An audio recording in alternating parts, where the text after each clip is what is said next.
Welcome back, everyone, to another episode of BBP News. I'm Nicholas Rod, and I am alone this morning. Yes, unfortunately, Chris could not join us this morning. Hopefully, he'll be back with us. Actually, he will be back with us on Wednesday, and hopefully Friday as well. But in the meantime, we have news to get into for this Monday morning episode. But before we get into any of that, let's start off with the weather. In Los Angeles, California, it'll be mostly clear today with a high of 88 and a low of 59. In Houston, Texas, expect some thunderstorms today with a high of 85 and a low of 68. In Chicago, Illinois, it'll be cloudy today with a high of 56 and a low of 41. And in New York City, expect mostly cloudy skies with a high of 59 and a low of 46. Now, no poll today. No poll, no studies to talk about today, although I do have kind of a cool story that I found while perusing.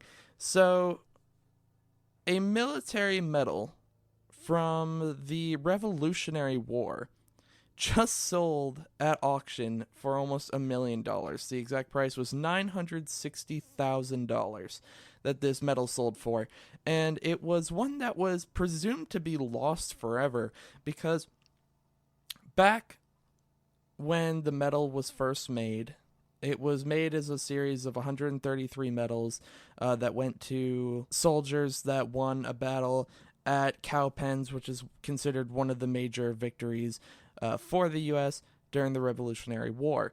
First off, this medal was kind of considered the nicest and the most valuable because the picture inscribed on it was of the owner, General Daniel Morgan, riding into battle on the back of his horse in the midst of explosions. So the picture really just made its value kind of shoot up, but what ended up happening was the medal was lost after Daniel Morgan had died. His grandson had put it into a bank vault in Pittsburgh, which was then broken into in 1818. So they never thought that that one would be seen again, and it hasn't been seen again, presumably anyway. But Congress decided to have the medal restruck. And so it was made from the same materials, same dyes, and so it's basically an identical version of the original, and that was given to Daniel Morgan's great-grandson in the 1840s. But then someone else bought it in the 1880s, and that's when it was presumed to be lost forever. No one thought it would show up again. But it appeared in the auction house just recently, just a few days ago, and sold for $960,000, and it was still in its original casing, its original red leather case, crushed purple velvet on the inside. Just absolutely stunning this medal was, and just the fact that it came in its original casing and the fact that it sold for so much, this was just something I felt like sharing because it was just such a cool story to read, such a cool thing to find out that those medals are still, going around and selling for as much as this one did. Just really cool. But we have news to get into for this morning, so let's jump right in. To start out with, people talk about climate change all the time, and right now it is a popular discussion, but the government is saying that climate change will start impacting the taxpayers and their wallets. For the first time ever, the Office of Management and Budget put out a 120-page report that lays out in great detail the financial impact climate change could have on the federal budget. The report outlines 4 main risk factors: wildfires, coastal disasters, crop insurances, and climate-related health impacts. It lays out those costs and the changes if politicians do a little, medium, or nothing at all.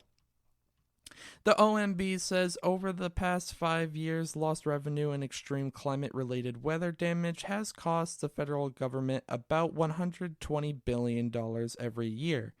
By the year 2100, on the low end, those things will be costing us $24 billion more, and on the high end, $128 billion more. The biggest cost is hurricane damage, projected to cost $94 billion more a year. And on top of that, the OMB estimates that if action isn't taken now, by the end of the century, the U.S. gross domestic product could also be slashed by 10%. That then translates to federal revenue losses of about $2 trillion a year in today's dollars. For a reference, the president's yearly budget was $5.8 trillion. It is also clear when you read the report there are a lot of climate risks to quantify, like how any of this will impact the ecosystem or infrastructure and natural sector. The OMB will update a new report yearly from now on. Presidential elections are going to be looking a lot different because of moves made by both Democrats and Republicans. Starting with Republicans, last week the RNC voted to withdraw from Republican participation in the presidential and vice presidential debate sponsored by the Commission on Presidential Debates, which has been the sponsor for the last 30 years. The RNC says the commission is biased and does not ensure fair debate. This does not mean Republican presidential candidates won't participate in any debate. It just means they will not participate in ones hosted by the commission. The tension between the RNC and the commission has been building for years, but really came to a head during the 2020 election. The RNC went on to say it was going to find new and better debate platforms. It is unclear how that is going to work, especially because the presidential debate structure has been in place for so long. Usually debates are between the two top candidates. Even though the Democrats have criticized the commission in the past, the DNC has not withdrawn. The DNC is moving one step closer to making the biggest change to its presidential primary calendar in years, though, a move that may put Iowa in jeopardy in losing its traditional first-in-the-nation spot. One of the DNC committees approved a plan that would allow any state to be one of the early states joining, like Iowa, New Hampshire, Nevada, and South Carolina are. When it comes down to it, attention and money always goes to the first states. The first-in-the-nation states get lots of money from the political parties and attention from the big candidates, not to mention when the primary field is large, those early states are often very decisive in picking the party's nominee. Some of the states picking to be a first state are Michigan, Nevada, and New Jersey. The proposed DNC calendar with this first of the nation's states will be announced on July 15th. Then it will be voted on by the full DNC. House Republican leader Kevin McCarthy may have been caught in a lie. In a new book released last week, it appeared McCarthy wanted to convince the former president to resign after the attack on the Capitol on January 6th. McCarthy called that false, but newly released audio files tell a different story. We're going to walk down to the Capitol. Days after a violent mob stormed the U.S. Capitol, House Minority Leader Kevin McCarthy claimed former President Trump was partially responsible for the attack. The president bears responsibility for Wednesday's attack on Congress by mob rioters. But because of fear of political fallout, he backed down. Last week, the New York Times reported that he was privately considering asking for Trump's resignation in the days after the attack. This report is adapted from a new book by New York Times reporters titled "This Will Not Pass." McCarthy released a statement on Twitter calling it totally false and wrong. But reporting from the New York Times and CNN who obtained this audio file shows that it discusses impeachment amendment 25 and resignation. Liz, you on the phone? Yeah, I'm here. Thanks, Kevin. I guess first a question. When we were talking about the 25th Amendment resolution, and you asked if what happens if it gets there after he's gone. Is there any chance? Are you hearing that he might resign? Is there any reason to think that might happen? I've had some few discussions. My gut tells me no. I'm seriously thinking of having that conversation with him tonight. I haven't talked to him in a couple days. From what I know of him, I mean, you guys all know him too. Do you think he'd ever back away? But what I think I'm going to do is I'm going to call him. This is what I think. No, it'll pass the House. I think there's a chance it'll pass the Senate even when he's gone. And I think there's a lot of different ramifications for that. Now, I haven't had a discussion with the Dems that if he did resign, would it not happen? Now, this is one personal fear I have.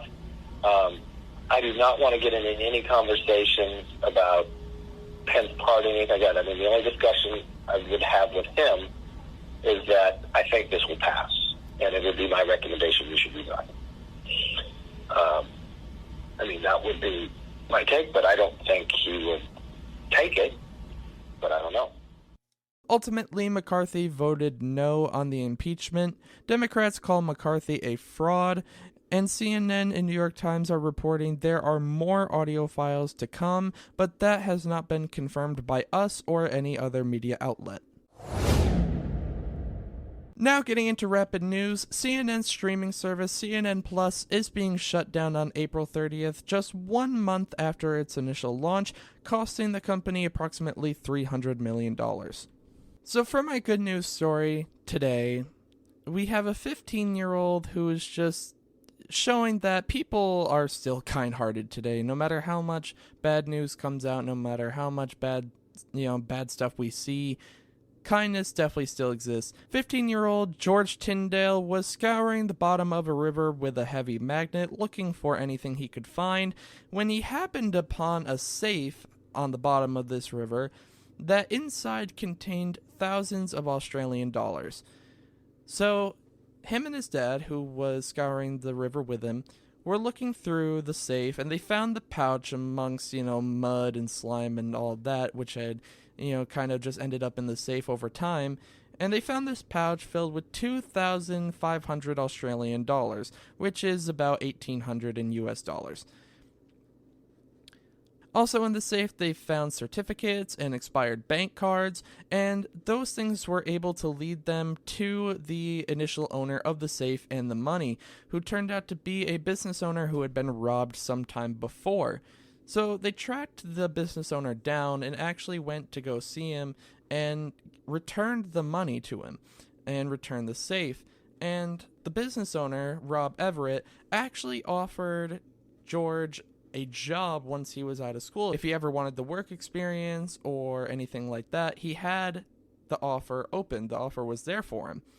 And Rob Everett, the business owner, said that he really wanted George to be a part of the company for all the work he'd done and just, showing how good he was with the money and everything like that. So he has that job offer open, and he also got a little reward, and just, overall a huge display of kindness, of people being kind-hearted, and I thought this was an amazing story, one that I really appreciate. It doesn't matter how young you are, how old you are, kindness still can exist, and we all have the ability to do stuff like this, to, be kind like this.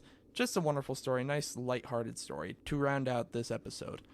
But that is the end of this Monday morning news episode. We will be back on Wednesday with another Idiots in the News, followed on Friday by a normal news episode to give a roundup of your news week. But until then, make sure to follow us on Twitter, link in the show notes, and check out our midterm articles, link also in the show notes for those. But until Wednesday, we'll see you later.